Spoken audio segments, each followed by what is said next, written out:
Kama married people, si inauma if your spouse anaku-offend, si ndio? Because you cannot escape them. Si mko kwa room moja.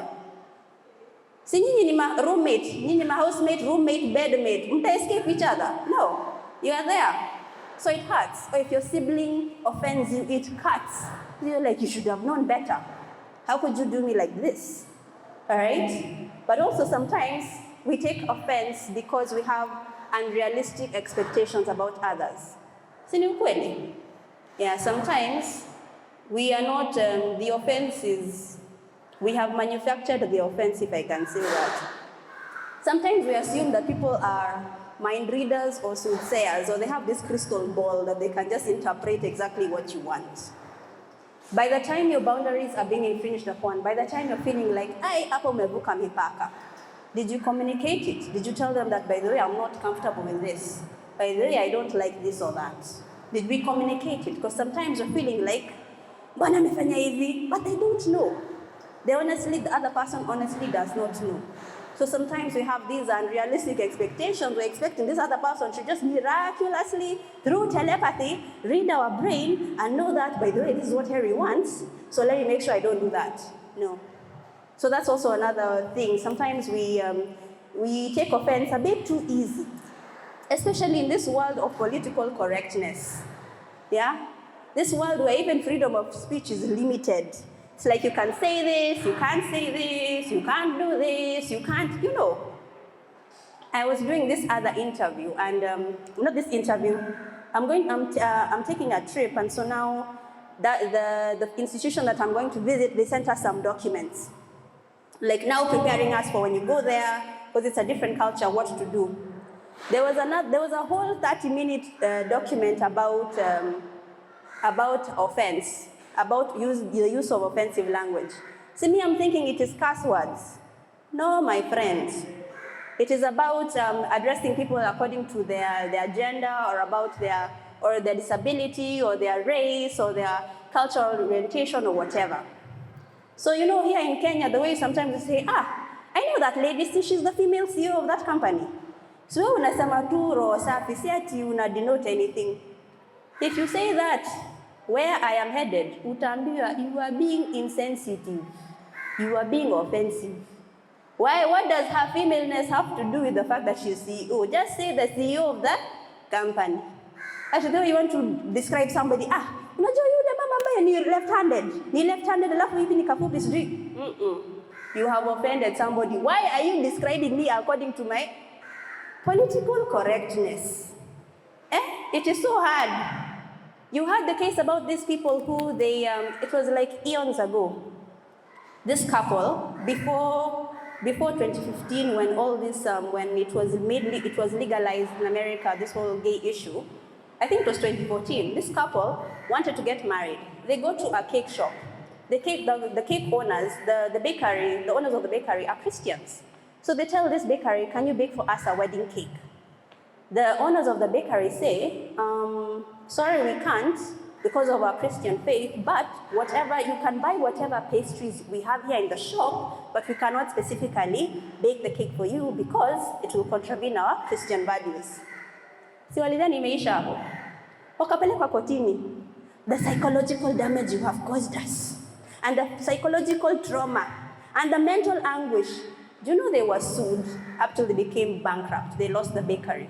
Why? Because they had offended this couple because they refused to bake a cake, as if they are the only bakery in the world. Bakery ingine. That is how easily it is in this world to offend somebody. I have a few quotes I want to read for you. John Wesley said, people who wish to be offended will always find some occasion for taking offense. Si ni ukweli? There are some people who their default is just offense. Unamkanyaga hivi, unadhani siku hapa unioni? Like, they are just waiting to just pounce on you. Also, Aristotle, great philosopher, said, anybody can become angry. That is easy. But to be angry with the right person, at the right time, at the right degree, for the right purpose, in the right way, that is not within everyone's power. That is not easy. So what happens when we take offense? We end up focusing inwardly. introspection. We enter this bubble of indignation. We're just like, how can they? Don't they know who I am? After all I've done for them. And they have tried to be a good person. I've tried to be a good spouse. I've tried to be good. We just enter inwardly. We're just thinking about ourselves. And we kind of become self-possessed and self-absorbed. And sometimes we end up isolating. They're just like, hey, let me protect myself from that. You see, unfortunately, like for me, I have isolated myself from this screamer of restaurants. I'm just like, hey, kaka dogi dogo, sawa. Yeah. That's sometimes what we do. But the unfortunate thing is sometimes we isolate from places that we're not supposed to isolate from. How are you going to isolate from your husband? Simkwapo. How? How do you isolate from your family? In Africa, hakuna kuji-isolate from family, you are there. How do you isolate yourself at work? When even in the church, sometimes you isolate, and that's why you see churches are splitting. Unakosana na the senior pastor. Apana, me, I believe worship should be like this. No, me, I believe it should be like this. Offense, offense, offense, offense. Hivi karibuni in the next 2 months, unaniona nimefungua sijui kanisa gani? By the way, my name is a good name for a church. Heri ni jina la Yesu Church. Nimefungua mtu hapa. Unaona? My name can be a name of a church, yo.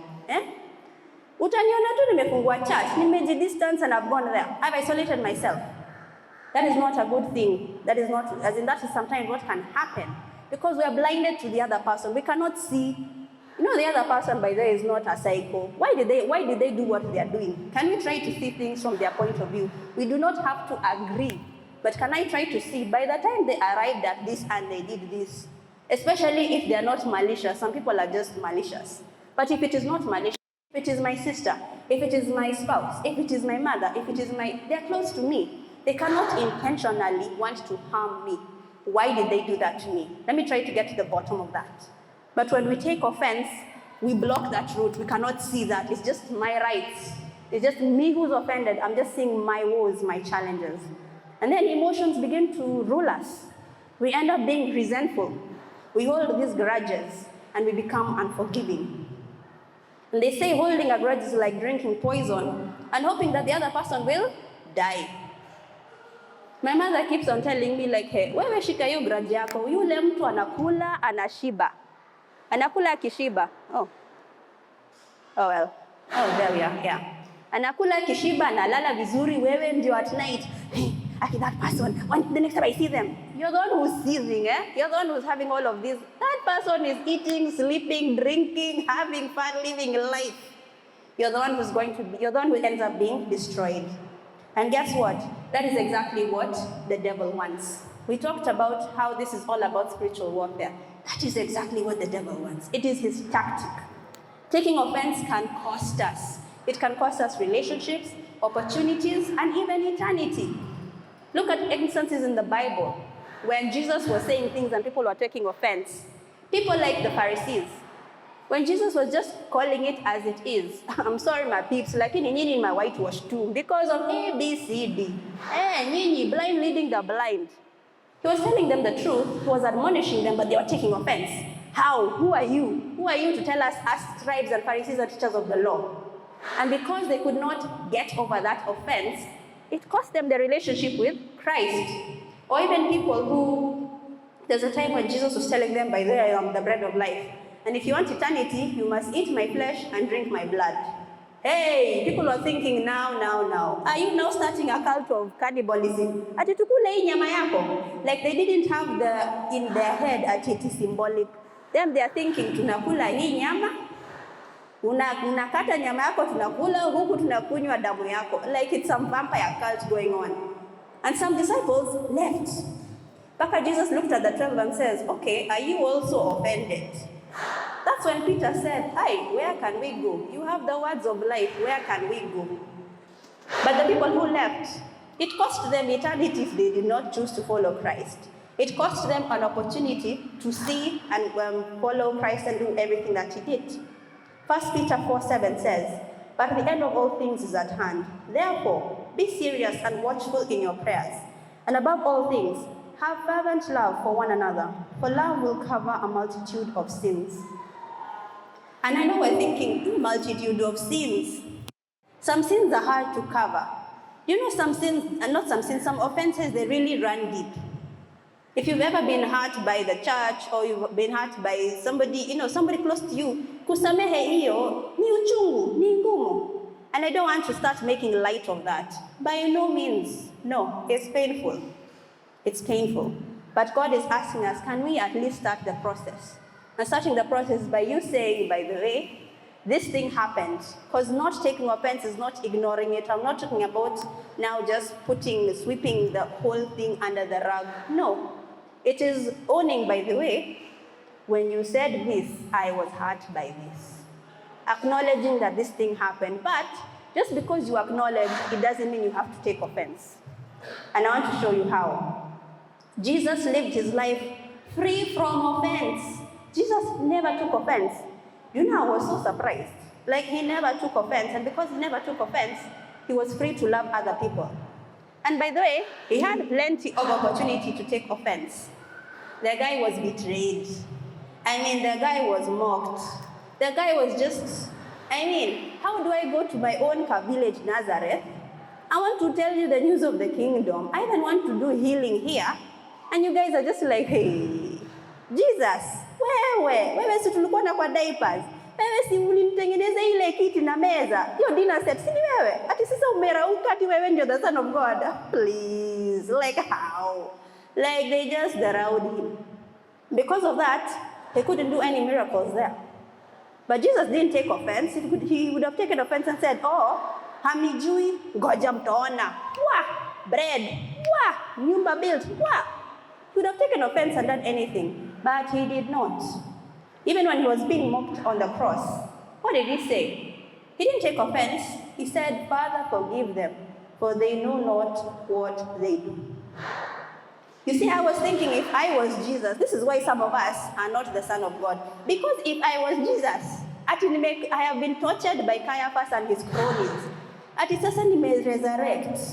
I forget Mary Magdalene. Mimi ninaenda kwa bedroom ya Caiaphas. How do you like me now? You know, like, to show you that ulikuwa mimi crucified. You thought I wouldn't try it. Not Jesus. Jesus, because he didn't take offense. He just said, you know what? That is that. Let me continue with life. And so I want to conclude by saying that to forgive is to set a prisoner and discover that that prisoner was you. I'm not saying we will not be hurt. We will be hurt. That is, we live in a broken world. You will be hurt. You will have unfortunate, painful circumstances. All I am saying is you do not have to respond with offense by taking an offense. You can choose to address the matter as Jesus did and forgive and let it go. And forgiveness might be a process. If you've been hurt deeply, forgiveness might take you a long time. But nevertheless, choose to forgive. Do not allow Satan a chance to use that grudge, to use that, anger, that resentment to pull you away from the body of Christ. That's what he wants you to do. To remove you away from the fold, the sheep, yeah? To remove you, a sheep, you'll be that stray sheep so that the wolf that is waiting for you eats you. That's what he wants to do. And that's what taking offense and holding on to resentment causes. So I pray today that if any of you have any offenses, sometimes you might have taken offense without even realizing it. When I was preparing this sermon is when I realized, niko na offenses nyingi, nimetake offense, is when I realized, kumbe nimetake offense without knowing nimetake offense in some situations with some people. But I've asked God to help me to be able to forgive them. At the end of the day, God has forgiven me. What God has forgiven me for, this other person cannot even, has not, as in it cannot compare in magnitude.